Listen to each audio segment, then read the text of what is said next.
This is a Saturday morning TV log from Big D's Entertainment Rankings and Reviews. Welcome to another Saturday morning TV log, and this time around it's The Wizard of Oz, brought to us by Deke and Turner Entertainment. Greetings, my fellow YouTubers. I'm Dual, the Big D to you. This is Big D's Entertainment Rankings and Reviews. So this week's Saturday morning TV log is The Wizard of Oz, a fun-filled musical animated television series that Deke had produced to capitalize on the popularity of the classic 1939 film, which was just more recently acquired by Turner Entertainment. And of course, the studio acquired the rights from Turner to produce this series. Originally premiering on ABC on September 8th, 1990, this does kind of follow after the events and what have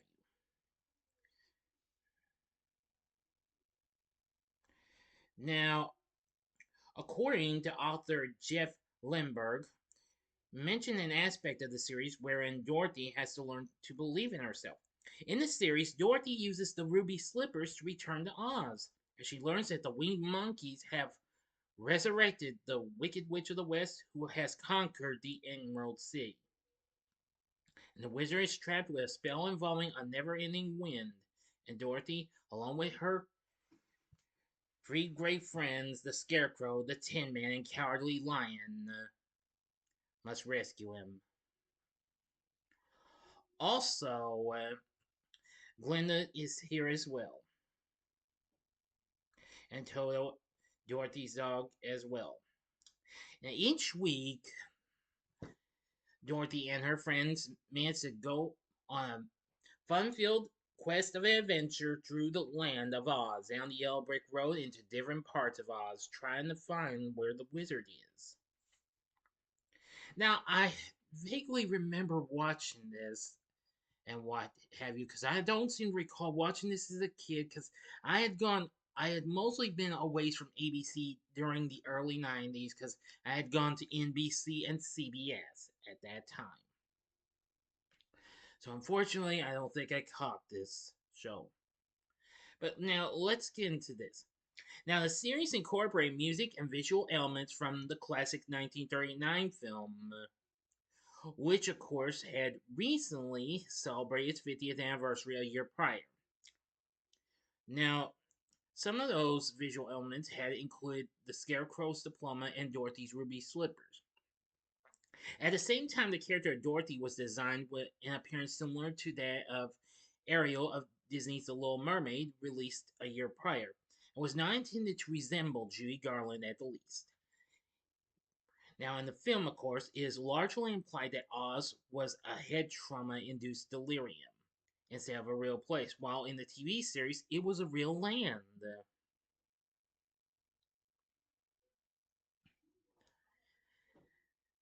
Now then, yes, now Tom Worrell, who did the series score, actually does a good job. You'll actually get to hear versions of familiar songs you heard, just like in, well, bits, just like in the movie.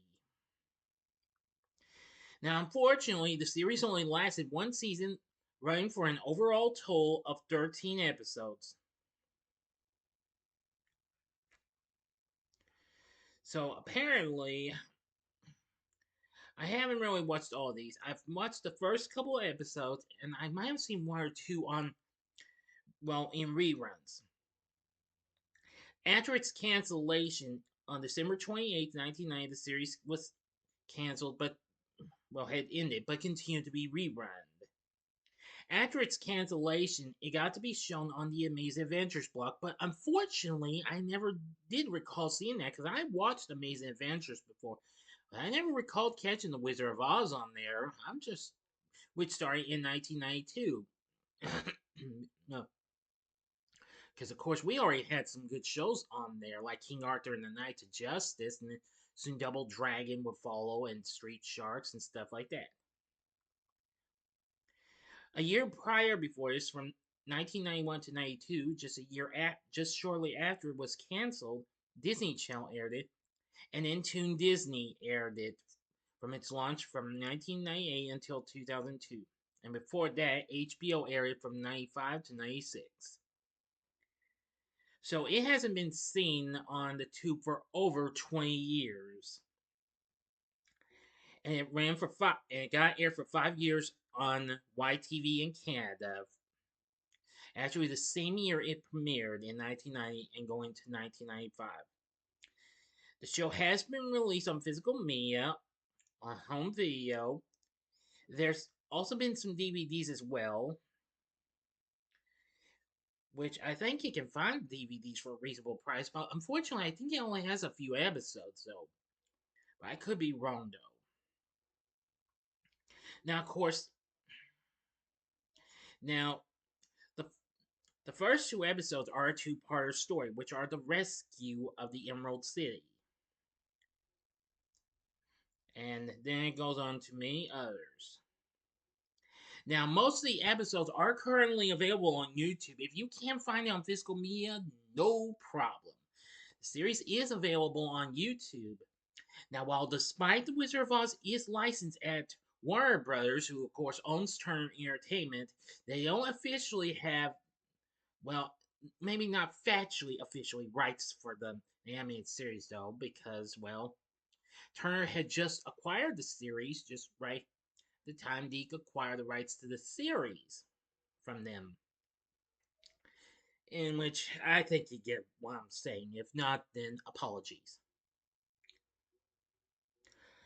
Now, the series has some pretty good voice actors, including Liz Georges voicing Dorothy. She does an exceptionally good job.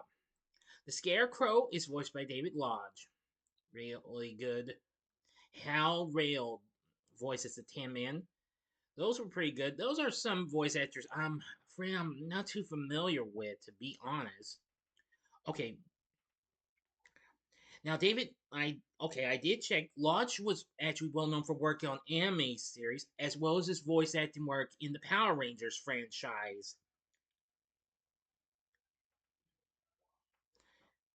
Now, and let's see. As for Hal Rail, on the other hand, well, okay, he's recently lent his voice to several series, including the original G.I. Joe and the Transformers, as well as the Ruby Spears Superman series. The same year the Wizard of Oz series premiered, he voiced the Predator in Predator 2. Of course, he was uncredited, though. Now, the rest I am familiar with. The Cowardly Lion is voiced by Charlie Adler, who recently voiced Hanna-Barbera's take of Paddington Bear. That same year, he would voice Buster Bunny and several other characters in Tiny Toon Adventures. He also voiced Tex Hex and Fuzz in Brave Star, and did numerous other voices in other shows like Cartoon Network's Cow and Chicken and numerous others. Voice god Frank Welker, who needs no introduction, does Toto's vocal effects.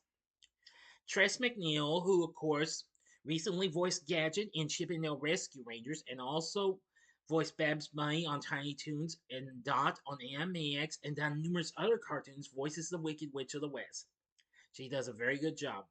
BJ Ward, who of course worked on numerous shows for various animation studios, most notably Hanna-Barbera, voiced Glinda. She did a good job. And voicing the wizard is Alan Oppenheimer, who also has done numerous voice acting work for Filmation and Hanna-Barbera and Ruby Spears. Of course, there were other characters.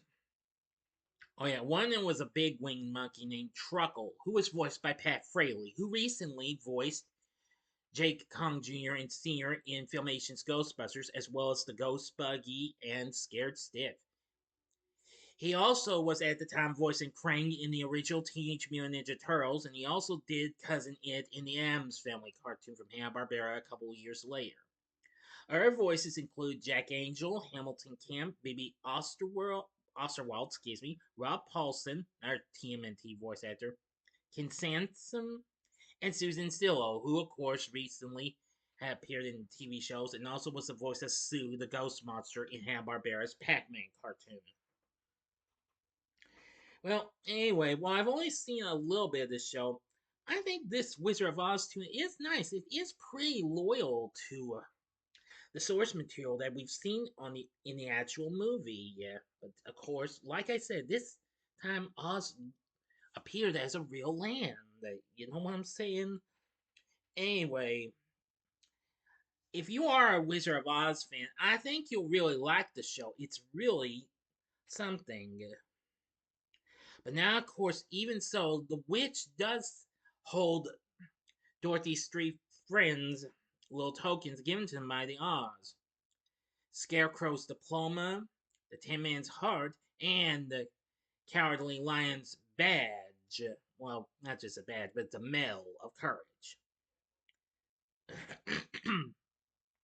So, like I say, I haven't really watched the whole series though, but almost the whole series is available on YouTube. Like I said, so you can look it up there, and you might enjoy it. If you are a big time fan of the classic series, then I think you'll enjoy it.